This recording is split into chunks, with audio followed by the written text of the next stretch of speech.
ایک شخص نے نا ایک بندے سے قرض مانگا. اس نے کہا مجھے قرضہ دو. وہ کہنے لگا کہ کتنا قرضہ؟ اس نے کہا 1000 دینار. دینار سونے کا ہوتا تھا، درہم چاندی کا ہوتا تھا. 1000 دینار چاہیے. اس نے کہا کوئی گواہ ہے تیرے پاس؟ غریب کا گواہ بھی کوئی نہیں بنتا. کبھی الجھ جائے نا کوئی بندہ تو کئی اپنے بھی کہہ دیتے ہیں کہ ہم اس کے قول فعل کے ذمہ دار نہیں ہیں. ایک غریب آدمی کو قرض کی ضرورت پڑ گئی، 1000 دینار چاہیے. میں کہہ چکا ہوں کہ درہم چاندی کا ہوتا تھا، دینار سونے کا. 1000 دینار لینا ہے. اس بندے سے اس نے کہا، اگرچہ وہ نیک بندہ تھا، اس نے کہا یار 1000 دینار دے دو. تو کہنے لگا کوئی گواہ ہے تیرے پاس؟ وہ کہنے لگا غریبوں کا گواہ کون ہوتا ہے؟ ہاں ایک گواہ ہے. کہا کون؟ کا میرا رب، وہ تیرے اور میرے بیچ گواہ ہے. اس نے کہا کوئی کفیل ہے، اگر تو پیسے نہ دے سکے تو وہ بعد میں دے دے، یا تجھے کچھ ہو جائے تو وہ دے دے. اس نے کہا کفیل بھی میرا نہیں ہے، میرے پاس اگر ہے تو رب کریم کا نام ہے، اگر اعتماد کر سکتا ہے تو کر لے. بندہ نیک تھا. اس نے کہا رب کے نام پہ، رب کی کفالت پہ، اللہ کو گواہ بنا کے میں تیار ہوں تجھے آزاد دے دوں. اس نے 1000 دینار دے دیا. وقت واپسی کا طے ہو گیا. وہ چلا گیا پیسے لے کے. اس نے پوری محنت کی کہ میں نے وقت پہ پیسے لوٹانے. پوری محنت بھی کر لی، اللہ نے مدد بھی کر دی. پیسے بھی اس تاریخ کو اسے مل گئے. بعض لوگوں کا تو لوٹانے کا دل ہی نہیں نہ ہوتا. فرمایا ابھی اس بات میں کہ تو لوٹانے کا ارادہ کر، رب تیری مدد بھی فرمائے. لیکن یہاں بہت سارے لوگ کہتے ہیں خیر ہے، ارادہ ہی نہیں. تو جس طرح کا بندے کا گمان ہو، رب بھی اسی طرح کا معاملہ فرماتا ہے. اس نے پیسے جمع بھی کر لیے اور واپس لینے کو تیار بھی ہو گیا. لیکن رستہ بحری جہاز کا تھا، کشتی کا تھا، دریا کے راستے واپس آنا تھا.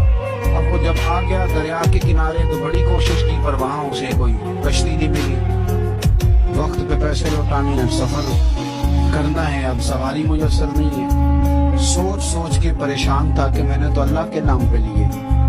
اچانک دل میں ایک تجویز آئی. اس نے ایک لکڑی لی، لکڑی کو اندر سے کھولا، 1000 دینار اس میں بھرا. بخاری پڑھ رہا ہوں. اور ساتھ ایک خط میں لکھا کہ یار میں پیسے پہنچانا چاہتا تھا پر مجھے کوئی چیز نہیں ملی دریا کے اس پار آنے. اللہ کے نام پر تیری طرف روانہ کر رہا ہوں. اور یہ کہہ کہ وہ لکڑی دریا میں رکھ دی. وہ لکڑی ڈوب گئی ہے. واپس آ گیا. وہ جس نے پیسے لینے تھے وہ عین مقررہ وقت پر دریا کنارے آیا. صبح سے سر شام تک اس نے انتظار کیا. دل ڈھلنے لگا تو دل میں خیال آ گیا کہ یار نہیں اس نے دینے، جھوٹا وعدہ کر گیا، پہنچا ہی نہیں وقت پہ.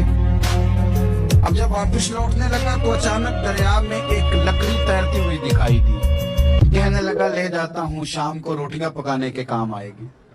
ایندھن بنا کے جلا لوں گا، ہنڈیا پک جائے گی. لکڑی اٹھا کے جلانے کے لیے گھر لایا. گمان تھا کہ وہ نہیں آیا وعدہ کر کے.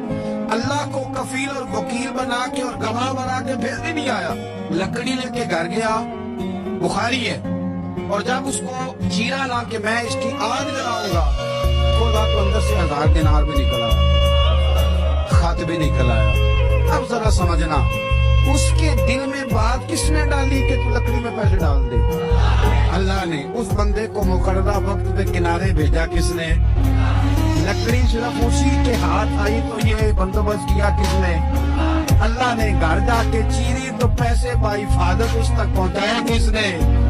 تو پھر ہمیں بھی توجہ اللہ کی جانب بھی کرنی چاہیے. ہمارے پہ دل کی توجہ رب کی طرف ہی ہونی چاہیے نا. ہمیں ادھر ادھر جانے کی، دیکھنے کی، بندوں پر غور کرنے کی ضرورت کیا ہے؟ وہ پیسے پہنچ گئے. یہ وہاں اپنی جگہ پہ پریشان تھا، اس نے 1000 دینار اور جمع کیا. پھر دوبارہ ایک دن دریا کنارے آیا، کشتی مل گئی. بیٹھ کے اپنے اس بھائی کے پاس آیا. کہنے لگا دیکھنا مجھ پر بدگمان نہ ہونا، پیسے اس تاریخ کو بھی جمع کر لیے. دریا پہ آیا تھا پر کشتی نہیں ملی تھی. پھر میں نے نا لکڑی پہ ڈال کے خط ڈال کے تیری طرف بھیج بھی دیے تھے، لیکن آج میں پھر لے کے آ گیا. وہ کہنے لگا خوش ہو جا، جس رب کو تو نے میرا اور اپنا گواہ بنایا تھا اس رب نے میرے تک پہنچا بھی دیے ہیں.